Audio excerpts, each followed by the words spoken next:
The Academy of Stars floated in space between three bright suns. It was the biggest military school in the galaxy, where young beings from hundreds of different worlds came to learn how to be soldiers and peacekeepers. The academy looked like a giant metal flower with spinning arms that reached out into the darkness. Lyra Vasquez walked through the main hallway, her boots making soft sounds on the metal floor. She was human, from a planet called Earth. Humans were new to the galaxy, and most other species thought they were weak. They lived such short lives compared to others. While some aliens lived for thousands of years, humans only had maybe 100 years if they were lucky. Lyra's best friend was Kalen Vorthak. He belonged to a species called the Ethereals. His people had found a way to live forever long ago. They never got sick, never got old, and never died unless something killed them. Kalen looked almost human, but his skin had a strange glow, and his eyes were completely silver. Most of the other students at the academy did not understand why Lyra and Kalen were friends. Immortal beings usually stayed with their own kind. They thought mortal species like humans were sad and pointless. Why care about someone who would die so soon?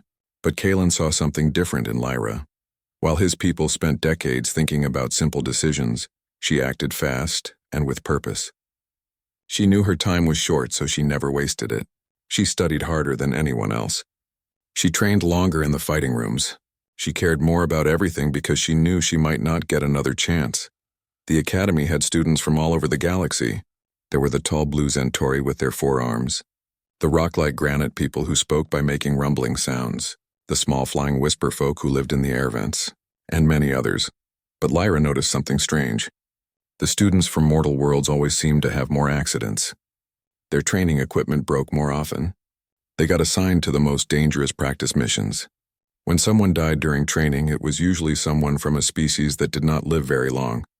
She talked to Kalen about this one night. They sat in the observation deck looking out at the stars through the big clear wall. "Do you think it's just bad luck?" she asked him. Kalen was quiet for a long time. His people always thought carefully before speaking. "No," he finally said. "I have been alive for over 1,000 years. I have learned to see patterns. This is not luck. Then what is it? I do not know yet, but I will find out." The academy was divided into different sections. The main section had classrooms and living areas. The training section had fighting rooms and weapon practice areas. The outer ring was where the most dangerous training happened. It had real weapons and real risks. Lyra was one of the best students in her class. She was not the strongest or the fastest, but she was smart and brave. She could think of solutions when others gave up. She never quit, even when things seemed impossible. During combat training, she often beat students who should have been much better than her. The instructors noticed this. Some of them seemed pleased. Others looked worried. "Humans adapt too quickly," she heard one instructor tell another. "They learn from failure better than species that live forever." "That could be a problem," the other instructor replied. Lyra pretended not to hear, but she remembered their words. She started paying more attention to what the instructors said and did. The academy taught many things. Students learned how to fly spaceships, how to fight with different weapons, how to work together as a team, and how to make difficult decisions under pressure. They also learned about the history of the galaxy and the laws that kept peace between different worlds. The galaxy was ruled by something called the Galactic Council. The council had representatives from the oldest and most powerful species. These were mostly immortal beings who had been alive for thousands of years. They made decisions that affected trillions of lives across the galaxy. Humans had only recently been allowed to join the galactic community. Earth was considered a mortal world, a planet where the people died of old age. The council had rules about how many students from mortal worlds could attend the academy. They said it was to keep things fair, but many people thought it was to keep mortals from gaining too much power. Lyra's final training exercise was scheduled for the outer ring of the academy. She would lead a team of 12 students on a rescue mission. The scenario was supposed to test their ability to work under pressure and make tough choices. Her team included students from 6 different species.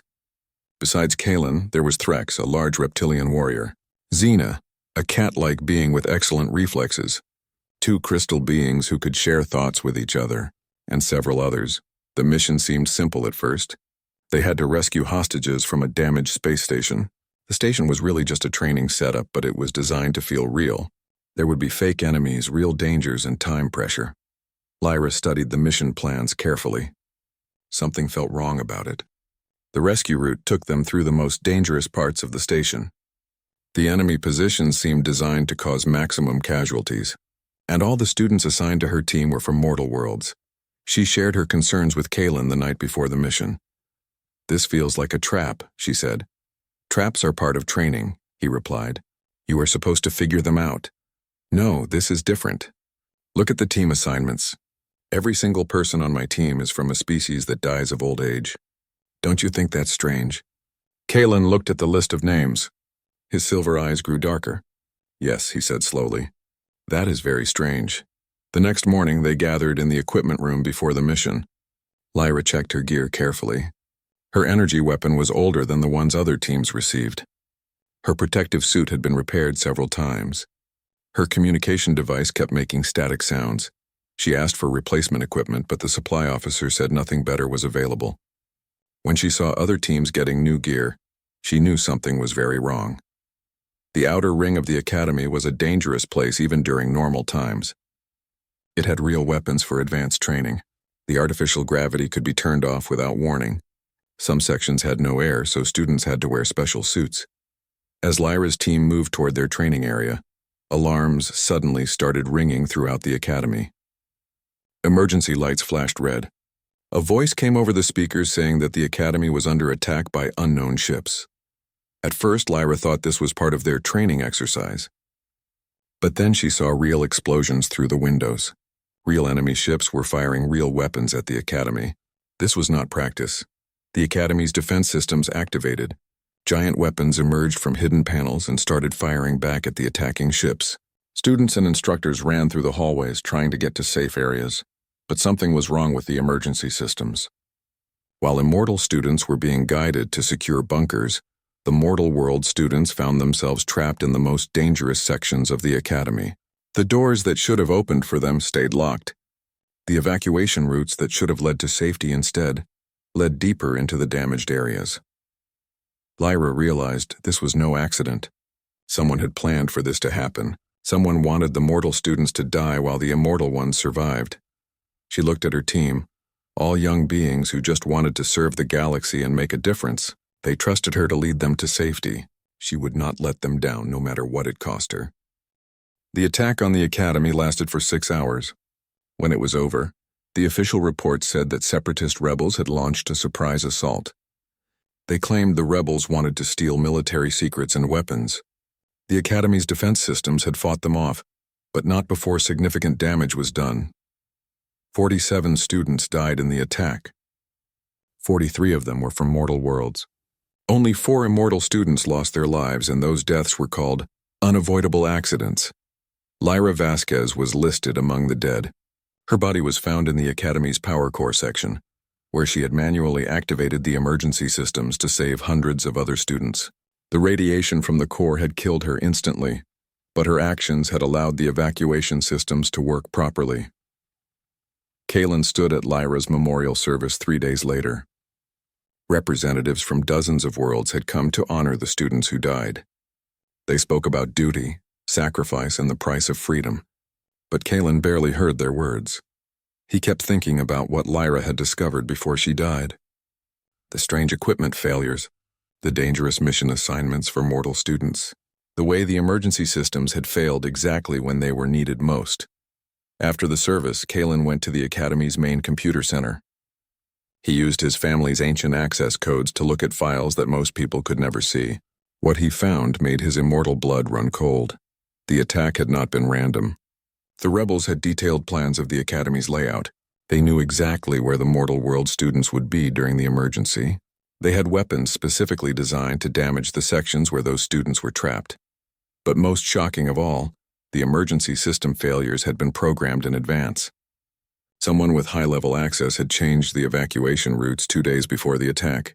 Instead of leading mortal students to safety, the systems had guided them into areas where they would be trapped. Kaylin dug deeper into the Academy's records. He found similar patterns going back decades, training accidents that mostly killed mortal students. Equipment failures that happened at convenient times. Mission assignments that sent short-lived species into the most dangerous situations. The evidence was clear. Someone was systematically killing off the mortal world students. He tried to report his findings to the Academy leadership, but they dismissed his concerns. The attack investigation was already closed, they said. The rebels were dead or captured.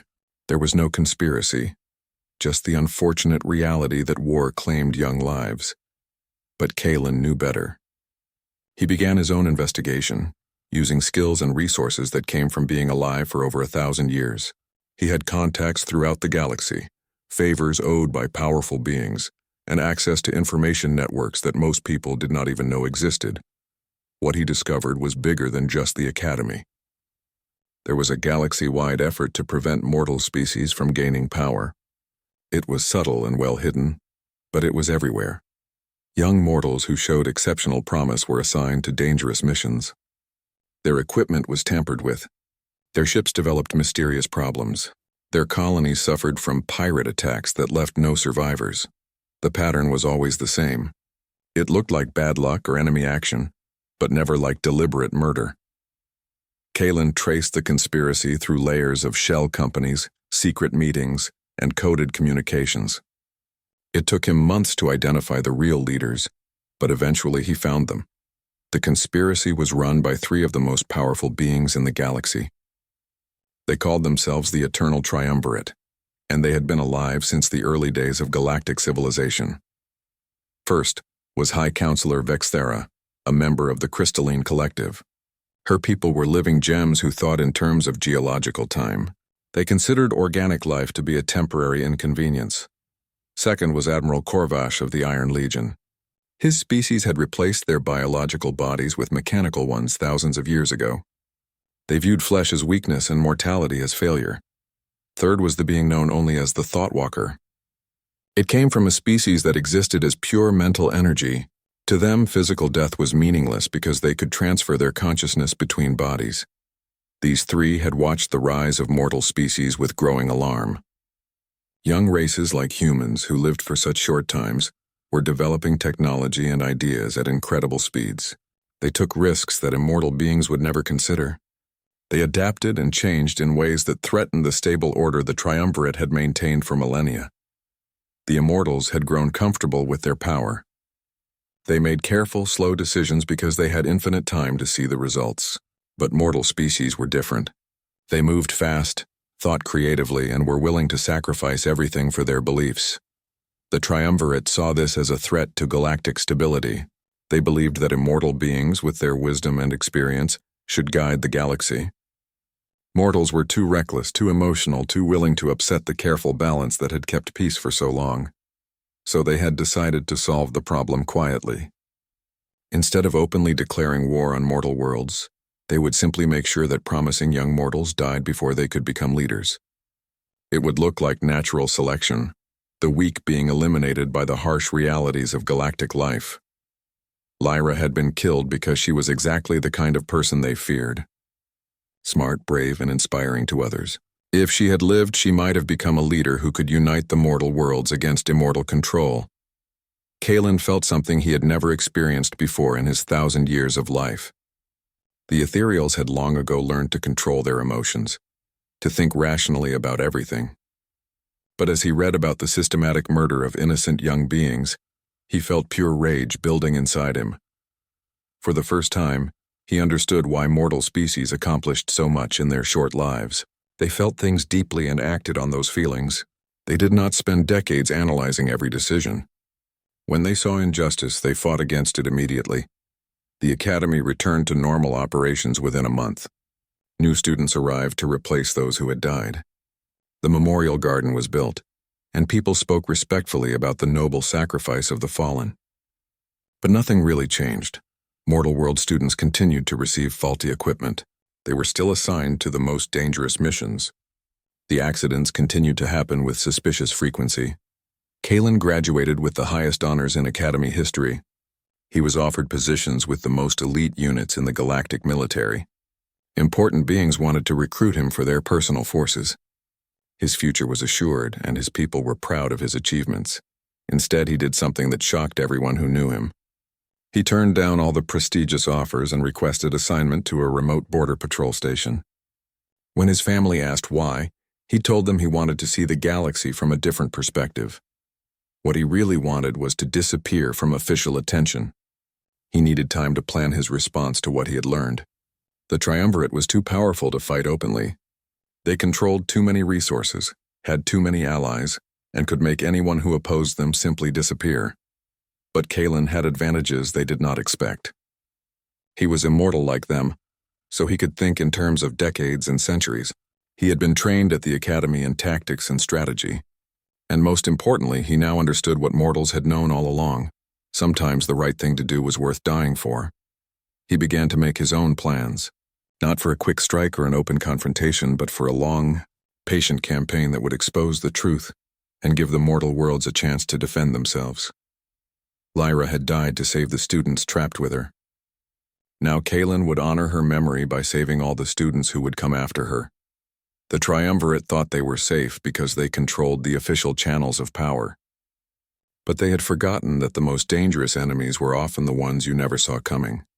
Kalen Vorthak, the immortal who had learned to think like a mortal, was about to become their worst nightmare. Kalen spent 2 years at the border patrol station, learning things they never taught at the academy.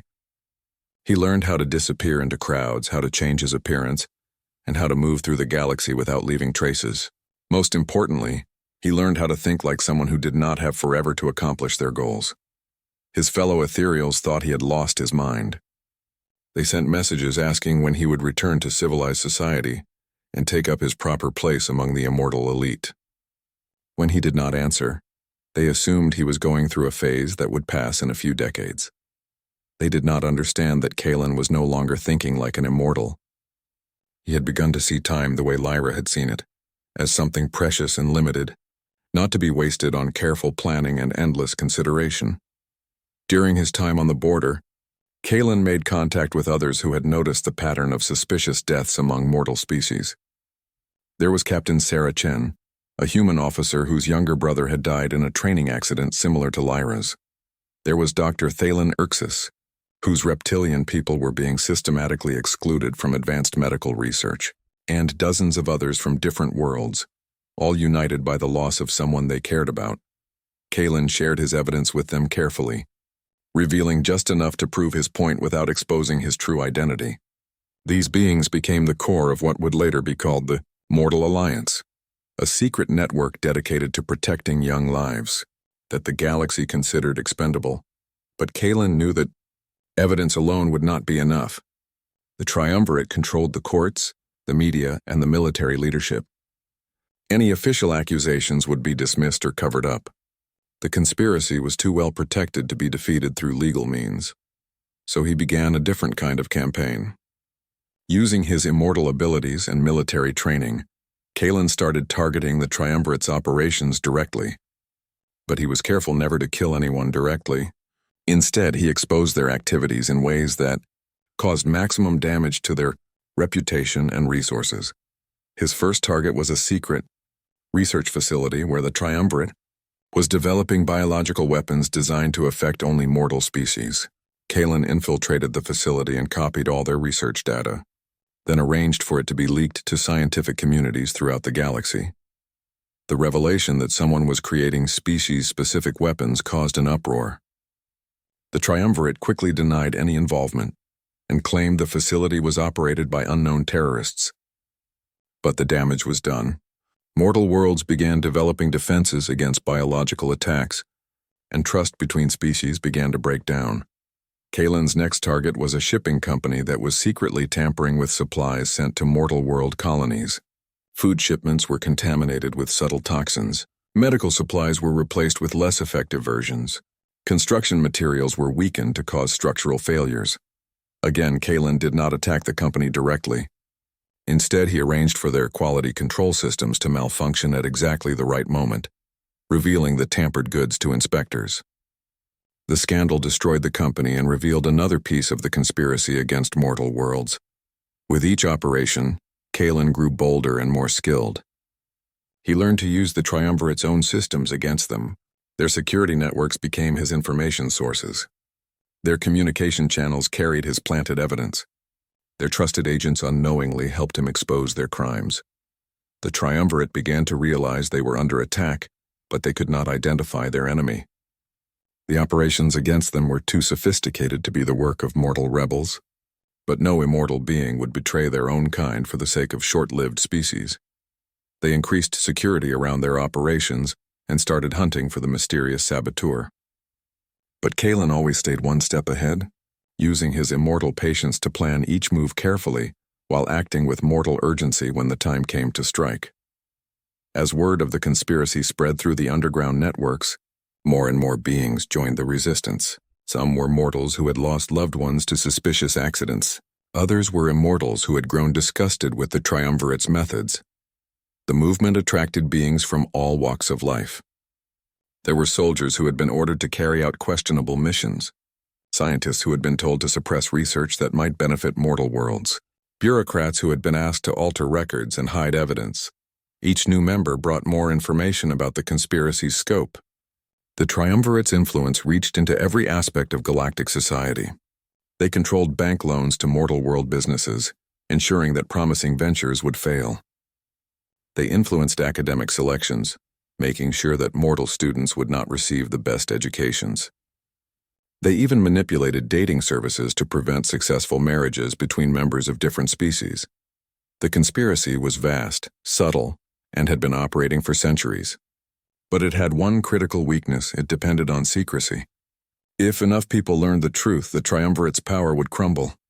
Kalen began planning his most ambitious operation yet. He would expose the conspiracy's leadership directly, in a way that could not be denied or covered up. But to do this, he would need to take enormous personal risks. He started by infiltrating the triumvirate's inner circle. Using forged credentials and his natural immortal abilities, he posed as a representative of a minor ethereal family seeking to join their cause. The triumvirate were always recruiting new allies among the immortal species, especially those who shared their concerns about mortal world expansion. It took months to gain their trust. But eventually, Kalen was invited to attend one of their secret planning sessions. There, in a hidden facility at the edge of the galaxy, he recorded everything. He heard them discuss their latest plans to eliminate promising mortal leaders. He watched them celebrate the deaths of beings like Lyra. He listened as they planned to escalate their campaign into open warfare against all mortal worlds. The recording Kalen made would have been enough to destroy the triumvirate, but he knew they would find ways to discredit it or claim it was fabricated. He needed something more, something that would force the galaxy to confront the truth whether they wanted to or not. So he decided to make himself the evidence. At the next triumvirate meeting, with hidden cameras recording everything, Kalen revealed his true identity and his investigation. He confronted them with all the evidence he had gathered, forcing them to admit their crimes in their own words. The triumvirate's response was swift and violent. They tried to kill Kalen on the spot, using weapons that could permanently destroy even an immortal consciousness. But Kalen had prepared for this moment. He had planted allies throughout their security forces and rigged their facility with his own surprises. As the triumvirate attacked him, their own security systems turned against them. Hidden transmitters broadcast the entire confrontation to networks throughout the galaxy. For the first time, beings across the cosmos could see the conspiracy's leaders openly admitting to mass murder and planning genocide. The battle that followed lasted for hours and destroyed the secret facility completely. Kalen barely escaped with his life, but he had accomplished his goal. The truth was now public, and there was no way to hide it or explain it away. Within days, the revelation sparked uprisings on mortal worlds throughout the galaxy. Beings who had accepted mysterious deaths and accidents as part of life suddenly understood that they had been victims of deliberate murder. The anger that had been building for centuries finally had a target. But Kalen knew that exposing the truth was only the beginning. The triumvirate still controlled vast resources and had allies throughout the immortal species. They would not give up their power without a fight. The real war was about to begin, and this time it would not be hidden in shadows and secret facilities. It would be fought openly, with the future of every mortal world hanging in the balance. Kalen had honored Lyra's memory by exposing the truth, but now he would have to help defend the freedom she had died for. The galaxy would never be the same, and neither would he. The galaxy erupted into chaos within weeks of Kalen's revelation. On hundreds of mortal worlds, beings who had lost family members to accidents and equipment failures suddenly understood they had been murdered. The anger was unlike anything the galaxy had ever seen. The Triumvirate tried to control the damage by claiming the recordings were fake, that Kalen was a terrorist who had manipulated the evidence. But too many people had experienced the pattern of suspicious deaths. Too many families had lost loved ones in ways that now made terrible sense. On Earth, Sarah Chen gathered other human families who had lost children at the academy. Their stories were all similar, promising young people who died in training accidents that could have been prevented, equipment that failed at exactly the wrong moment, rescue systems that malfunctioned when they were needed most. On Reptilia Prime, Dr. Thalen Irxis organized his people's scientific community. They had been excluded from research projects for decades, told their methods were primitive and their ideas worthless. Now they understood it was because their discoveries might have benefited other mortal species. Similar movements emerged on every mortal world. The crystalline folk who lived only a few centuries, the aquatic peoples whose lifespans were measured in decades, the insect collective whose individuals lived mere years, but whose colonies had lasted millennia. All had been targeted by the Triumvirate's conspiracy. But the immortal species were divided. Many were horrified by the revelation and immediately cut ties with the Triumvirate. They had not known about the systematic murders and wanted no part in genocide. Others, however, supported the Triumvirate's goals even if they disagreed with the methods. The Eternal Council, which governed the galaxy, found itself paralyzed. Half the members demanded immediate action against the Triumvirate. The other half insisted on lengthy investigations and careful consideration of all evidence. While they debated, the situation on the ground grew worse. The Triumvirate decided that subtle methods had failed. If they could not secretly eliminate mortal species, they would do it openly. They activated sleeper agents throughout the galaxy and began coordinated attacks on mortal world colonies. But they had underestimated how much their conspiracy had already weakened them. Many of their agents refused orders when they learned the truth. Others had been replaced by Kalen's allies over the years. The attacks that should have devastated mortal worlds instead failed spectacularly. On New Terra, a human agricultural colony, Triumvirate forces arrived expecting to find defenseless farmers. Instead, they encountered a fully armed defense force equipped with weapons that should not have existed on such a remote world. Kalen had been secretly supplying advanced technology to vulnerable colonies for months. The same pattern repeated throughout the galaxy. Mortal worlds that had seemed helpless suddenly revealed sophisticated defenses. Mining colonies had military-grade shields. Scientific outposts had weapons that could destroy capital ships. Even civilian transports carried armaments that surprised attacking forces. Kalen had learned from Lyra's sacrifice. She had died because the mortal worlds were unprepared and vulnerable. He had spent 2 years making sure that would never happen again. The early victories gave the mortal worlds confidence, but Kalen knew they were not ready for a full war against the immortal species. The Triumvirate controlled the galaxy's most powerful military forces and had access to weapons that could destroy entire star systems. He began reaching out to immortal species who opposed the Triumvirate, trying to build a coalition that could match their enemies' power. It was dangerous work. Many immortals still saw him as a traitor to his own kind. But some were willing to listen, especially those who had formed genuine friendships with mortal beings. The breakthrough came from an unexpected source. The Hive Mind Collective, an immortal species that existed as billions of connected individuals, announced they would support the mortal worlds. Their reason was simple.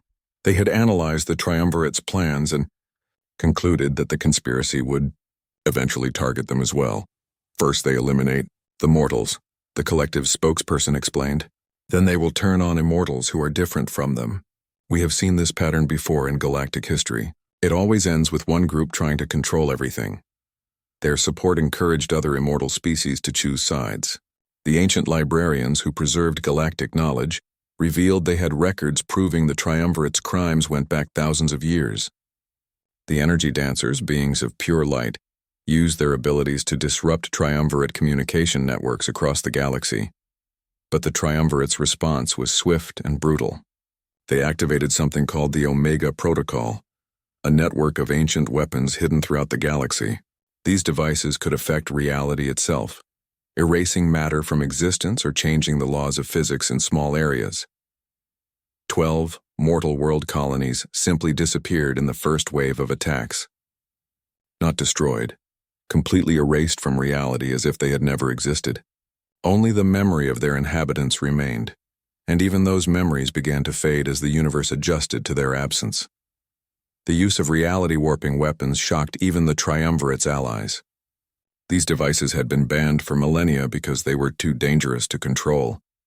The fact that the Triumvirate was willing to use them showed how desperate they had become. Kalen felt each loss like a physical blow. These were the people he had sworn to protect, and he was failing them. The weapons the Triumvirate possessed were beyond anything the mortal worlds could match.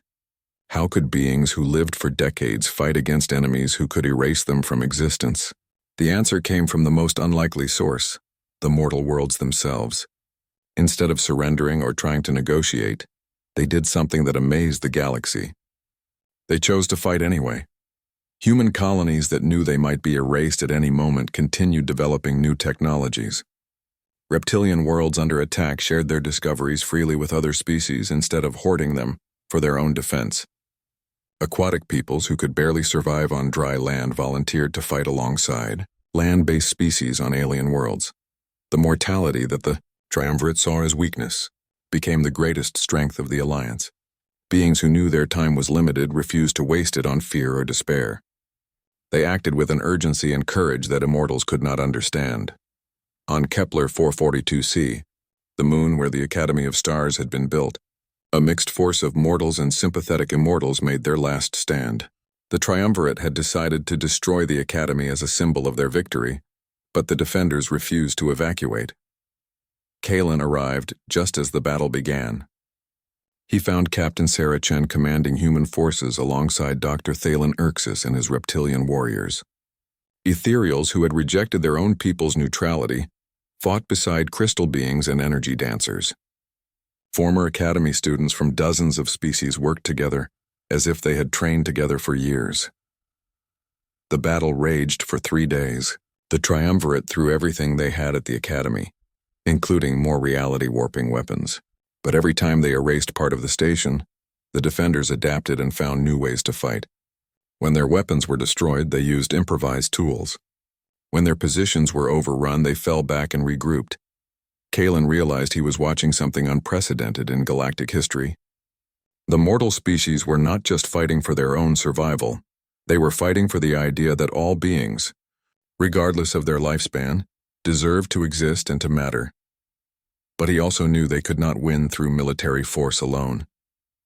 The Triumvirate had too many resources and too many powerful weapons. The only way to defeat them was to destroy the source of their power.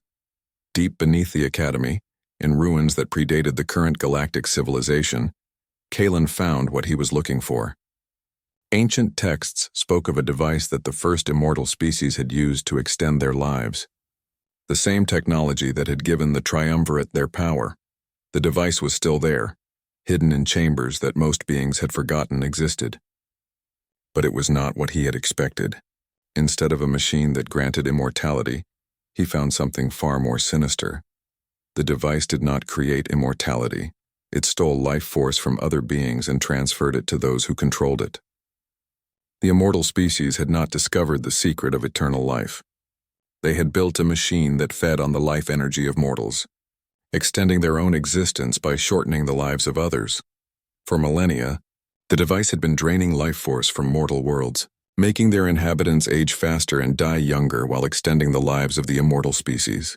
The conspiracy to eliminate promising mortals was not just about maintaining power, it was about protecting their source of stolen life. Kalen stared at the machine that had been killing his friend's people for thousands of years and felt his immortal composure finally crack completely. The rage that had been building since Lyra's death exploded into pure fury, but this time he knew exactly what to do with it. Kalen stood before the ancient machine, understanding finally why mortal species lived such short lives while immortals existed forever. The device was massive. filling a chamber the size of a small city. Its surfaces pulsed with stolen life, energy, drawing power from every mortal being in the galaxy. As he studied the machine, Kalen realized it held more than just life force. Embedded within its crystalline core were the consciousness patterns of every mortal who had died while connected to it. Millions of souls were trapped inside, their final thoughts and memories preserved in eternal suffering. Among them, he found her. Lyra Vasquez existed within the machine as a pattern of pure thought and memory. She was aware, conscious, but unable to affect the physical world. The machine had captured her essence at the moment of her death and added her life force to its store of stolen energy. She was not alone. Every Academy student who had died in training accidents was there. Every colonist who had aged too quickly. Every mortal being whose life had been cut short by the Immortal's theft. They were all trapped, feeding the machine that kept their killers alive forever. But Lyra's pattern was different from the others. Her final act of sacrifice had created something unique within the machine's structure. Her determination to save others had become a kind of virus, slowly spreading through the device's consciousness network. Through her, Kalen could communicate with all the trapped souls. They had been waiting, planning, preparing for someone to find them. They had learned to work together within the machine, sharing knowledge and coordinating their efforts across the centuries. "We have been trying to break free," Lyra's voice echoed in his mind. "But we needed someone on the outside who could act for us, someone who understood both worlds, mortal and immortal." Kalen realized he faced an impossible choice. He could destroy the machine, freeing all the trapped souls but also ending the immortality of every being who depended on it, including himself. Or he could try to reverse its function, returning the stolen life force to the mortal worlds where it belonged. But there was a third option, one that only he could choose. The machine required a conscious mind to guide its operation. For thousands of years, the Triumvirate had used artificial intelligence to control it, programmed to steal life from mortals and give it to immortals.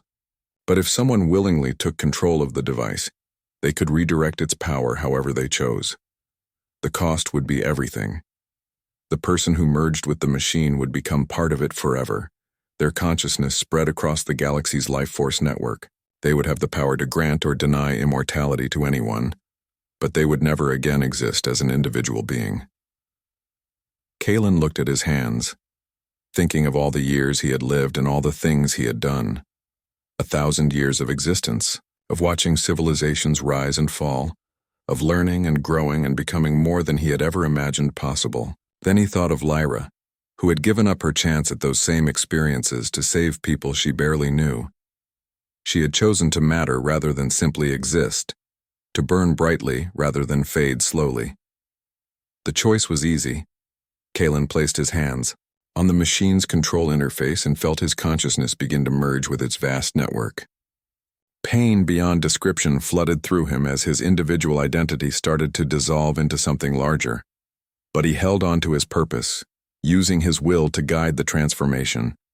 Instead of stealing life force from mortals, he reversed the machine's function. The energy that had been taken over millennia began flowing back to its original sources. Mortal worlds throughout the galaxy suddenly found their people living longer, aging slower, growing stronger. But more than that, he began freeing the trapped souls within the machine. One by one, he released the consciousness patterns that had been imprisoned for so long. They could not return to physical life, but they could finally move on to whatever came after death. Lyra was the last soul he freed. As her pattern prepared to dissipate into the cosmic background, she reached out to him one final time. "Thank you," she said, "for remembering us, for making sure we mattered." "Thank you," he replied, "for showing me how to live." Throughout the galaxy, the effects of the machine's reversal were immediate and dramatic. Immortal beings who had depended on stolen life force began aging for the first time in millennia. Most accepted this change with grace, finally understanding the true cost of their eternal existence. But the Triumvirate fought back with desperate fury. They launched every weapon they had at the Academy, trying to destroy the machine before it could complete its work. Reality warping devices tore holes in space around the moon. Energy weapons that could vaporize planets struck the Academy's defenses. The mortal and immortal forces defending the Academy fought back with everything they had. But they were vastly outnumbered and outgunned. The station's shields began to fail under the constant bombardment. That was when something unexpected happened. The machine, now under Kalen's control, began creating new defenders. Using the life force patterns it had stored over the centuries, it projected the consciousness of fallen heroes back into the physical world. Lyra Vasquez appeared on the Academy's command deck, no longer flesh and blood but made of pure life energy. With her came thousands of other souls, Academy students who had died in training accidents, colonists who had been murdered by biological weapons, scientists whose research had been suppressed. They could not exist permanently in the physical world, but they could fight long enough to make a difference. Led by Lyra's tactical genius and fueled by centuries of suppressed anger, the army of the dead struck back against their killers. The battle that followed became legend throughout the galaxy. Living beings and energy souls fought side by side against the Triumvirate's forces. Ancient weapons designed to kill immortals were turned against their creators. Reality itself became a battlefield as the laws of physics were bent and twisted by opposing forces. In the end, it was not superior firepower that won the day. It was the simple fact that the Mortal Alliance was fighting for something worth dying for, while the Triumvirate was fighting only to preserve their stolen power. One by one, the Triumvirate's allies abandoned them as they realized the true nature of immortal society. The Crystalline Collective's forces laid down their weapons when they learned their immortality came from murdered children. The Iron Legion's mechanical warriors shut themselves down, rather than continue fighting for a lie. High Counselor Vexithera, Admiral Corvash, and the Thoughtwalker found themselves alone, their vast fleets reduced to a handful of ships. But they refused to surrender, choosing instead to activate their most terrible weapon, a device that would destroy the entire Academy system and everyone in it. Kalen, now fully merged with the machine, felt their weapon charging. He had enough power to stop it, but only by sacrificing every soul he had freed, drawing them back into the machine to fuel a defensive barrier. He was about to make that choice when Lyra's voice stopped him. "No," she said. "We choose our own fate." The army of freed souls turned their energy toward the Triumvirate's weapon. Thousands of mortal spirits, each one representing a life cut, short by immortal greed, poured their essence into a final act of defiance. The Triumvirate's weapon exploded harmlessly in space, its destructive force neutralized by the willing sacrifice of those it had been meant to kill. The three leaders of the conspiracy died in the explosion, their consciousness finally experiencing the mortality they had denied to others. In the aftermath, the galaxy began to rebuild. The machine continued to operate under Kalen's guidance, but its purpose had changed completely. Instead of stealing life, it now protected it. Mortal species found their natural lifespans restored and their potential unlocked. Many chose to remain mortal, valuing the urgency and meaning that came with limited time. Others accepted extended life as a gift rather than a theft. The Academy of Stars was rebuilt as a memorial to all those who had died fighting for the right to exist. Lyra Vasquez's name was inscribed in letters of light above the main entrance, along with the names of every soul who had been trapped in the machine. Kalen still existed within the life force network, his consciousness spread across the galaxy. He could not interact with the physical world directly, but he could guide and protect the mortal species he had learned to love. Sometimes, in moments of great need, sensitive individuals reported seeing two figures, a human woman and an ethereal man, appearing to offer help and guidance. The galaxy had learned a hard lesson about the true nature of power and immortality. Life was not something to be hoarded or stolen, but something to be shared and celebrated. The brief existence of mortal beings was not a weakness to be exploited, but a strength to be honored. And somewhere in the cosmic web of life energy that connected all living things, Lyra Vasquez and Kalen Vorthak continued their friendship, watching over a galaxy where no one would ever again be considered expendable because of how long they lived. The mortal world Cadet had been killed, but her friend's revenge had indeed shaken the galaxy forever. Not through destruction or conquest, but through the simple revolutionary idea that every life, no matter how brief, had infinite value. In the end, That was the most human thing of all.